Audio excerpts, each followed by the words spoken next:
Greetings everyone, and welcome to the Dracovin Empire. Are you ready to head back to the world of Athas, the world of Dark Sun? I know I am. We're going to be diving into the sands and the deserts and the barren wastes, the silt, as we will, as we explore Athas once more, heading to a new area where we can learn all about it. So join my hand, your guide through Athas and Campaign, and give a little support, like, subscribe, ring the bell, and all that stuff, as you are led by me through the multiverse, through space, time, and all those things, to Athas once more. The deserts call. The sun bears down the heat like water. But life bears on here in Athas. What are we talking about today? The Ivory Triangle, the center of the Tyr Region, is what we'll be discussing today. And there are a number of sources beyond the one. I have primarily used the Dark Sun Campaign settings book, but there is also, from 2nd edition, the Ivory Triangle book, which you can check out as part of one of the Dark Sun box sets from AD&D. I would also recommend checking that out if you want to dive deeper into some various details. What is the Ivory Triangle? Well, this map kind of shows the region there. It's the center of Tyr, as I said. It's a crossroads and a wasteland. It's desolate, home to monsters, desert raiders, but it is also astride trade routes from the cities of Ram and Dra to the north to the rich Baltic in the south. So everyday gigantic Merk-a-lot drawn Agurstes or fleet-footed tank or Cordelius pack trains make their way across the salt flats. The rival city-states of Gug and Nibene, as shown on the map here, can also be found in the Ivory Triangle, and lie in the verdant strip along its northern edge at either end of the Crescent Forest, basically one of the last lowland forests in all of Athas. The sorcerer king of Lalipuye rules over as goddess over Gug, and the sorcerer of King Nibene, known as the Shadow King, holds dominion over, well, Nibene. It consists of the Great Ivory Plains, right there in the middle, and the surrounding land. It extends from the northern folk of the estuary of the Forked Tongue to the ruins of Gustenel on the Bay of Maru in the northeast, to the salt mares of the southeast, and outside the verdant belt of the Crescent Forest in the city-states of Golg and Nibene. Only a handful of small villages and outposts are in this area. So it'll be Golg, Nibene, Crescent Forest, and very little. Most are forts, manned by garrisons, hired to protect mines, caravan stops, or other resources from raiding bands and monsters, or to repair and facilitate things that are damaged by the storms. Battlefields and wreck sites dot the landscape, as well as some that are recent and others that are very old. And it holds raider tribes, slave villages, haunted ruins, and mysterious locales. That is the Ivory Triangle, the heart of the Tyr Region. This will be important in a minute. The dominant feature here, of course, is the Great Ivory Plain, the salt flat that stretches for hundreds of miles. It's almost as uninhabitable, but offers travelers a smooth, level passage from one end of the triangle to the other. So it's this horrible, inhospitable place, but it's smooth. Dune traders and nomadic tribes skirt out to the flat to make good time, and they stay close to the edges so they can take shelter in the surrounding terrain if the sun hammers down here. So basically, don't travel during the worst part of the days. It'll suck. Now, there is a trading post here, Cromlin. It was created by House Shom, and it has proceeded basically without Shom to a degree. Shom has declined, but they have gained strength on their own. The silt sellers of Cromlin have charted hidden paths through the treacherous dust of the Bay of Marais, giving them access to villages on the bay's northern shore. Light cargoes bound for Ram or Drab, or headed southward to Nibene, can go by Skiltsimmer from here, shaving weeks off of time from their normal journey. And although House Sham still technically runs Cromlin, it's very nominal. The village is in a position that Sham's whose leadership basically overlooks most of what they do, as long as it doesn't affect the house's current profits. Stealing from Shams and emporiums bring harsh punishment, as well as just raiding their caravans, heading to or from the village. but it is fair game to rob unaffiliated travelers or attack caravans that pass through the Black Spine Mountains. And these lax laws make Cromlin a haven for smugglers, slavers, pirates, elves, rogues, scoundrels, all the sorts. Principal entertainment in Cromlin is an inn known as the Dusty Lizard.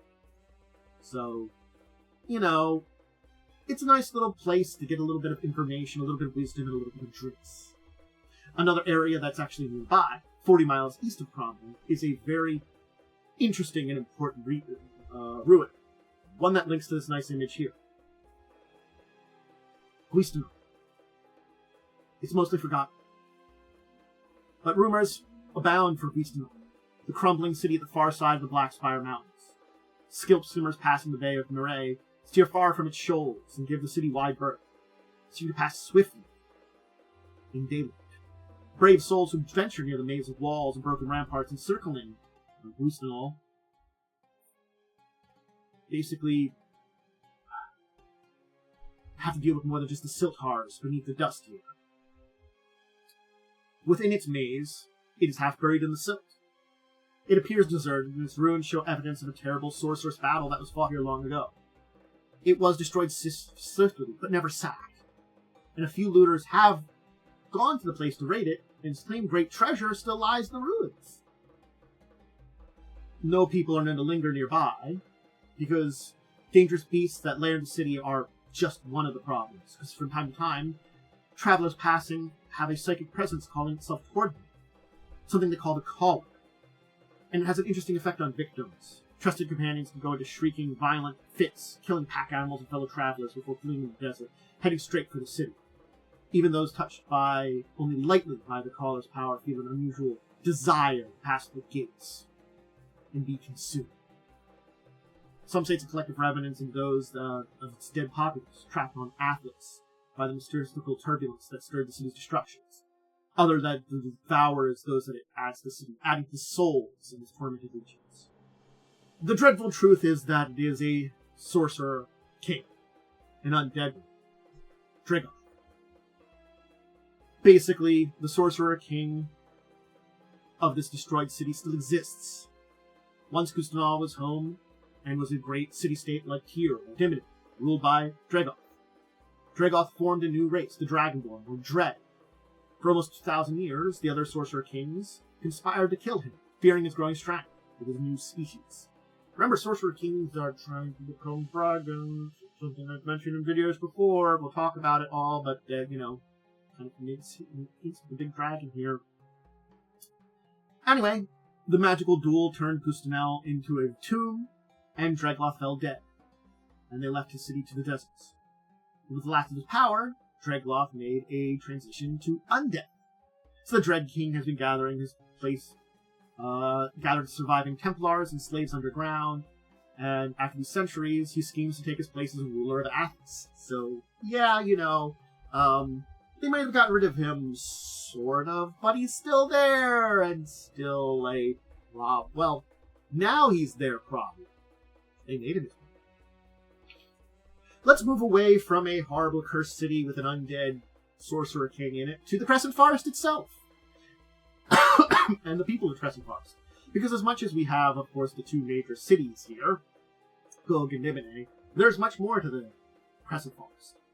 It's this curve of the Stormclaw Mountains, this forest expanse that is the mostly fertile, well-watered area of the Ivory Triangle, perhaps the entire Tyr region, aside from the Forest Ridge, which we talked about previously. During the months of sun descending, rain from the Stormclaw Mountains waters the forest with runoff. During the dry season, deep springs scattered throughout the easterly foothills sustain the area. The forest is thickest in the south and center. It thins in the north because of blocking by Nibene, and dry winds blow through the Bremel Pass. This might have been the largest, the verdant belt might extend much farther in the past, but it's hard to say where it actually went to. The recent history has been shaped, of course, by the rivalry of Nibene and Gog. Gog's hunters skirmish with Nibene's foresters, and yeah, lumber camps are for the Nibene are kind of only in the north, but the increasing scarcity of wood in the region and the value of large logs means that woodcutters go deeper into the forest and deal with not only the dangers of the forest, but the the members, the Jugadas from Gulg, who aren't taking them very nicely being. There are some interesting places here. The Temple of the Eye. Beyond the furthest Nibene logging camps is a crumbling vine trope ruin, formerly a temple of a forgotten dark god, with an image of an enormous eye on it, carved into the walls with a black stone altar. Nibene's Templars tend to the temple day and night, slaying anyone that happens on the site. You will never enter the unexplored catacombs below. They have well-guarded slave laborers that spend day chiseling stone carvings in the temple's ancient walls, and teams of bearers ferry the carvings back to Naga Ramshka, the domain of the Shadow King.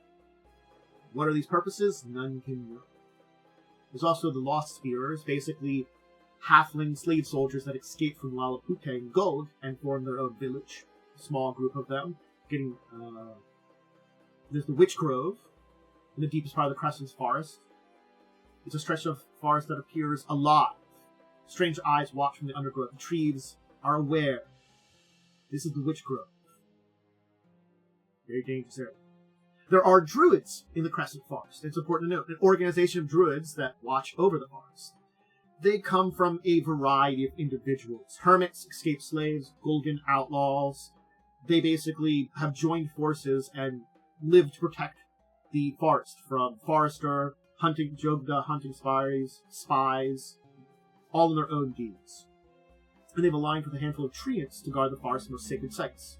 The chief of them is a stern, gray-bearded Gulgan named Barazin, who was once a Templar, a Nagana of Lalapula. And he enslaved and tormented a primal spirit with his arcane magic in his early years.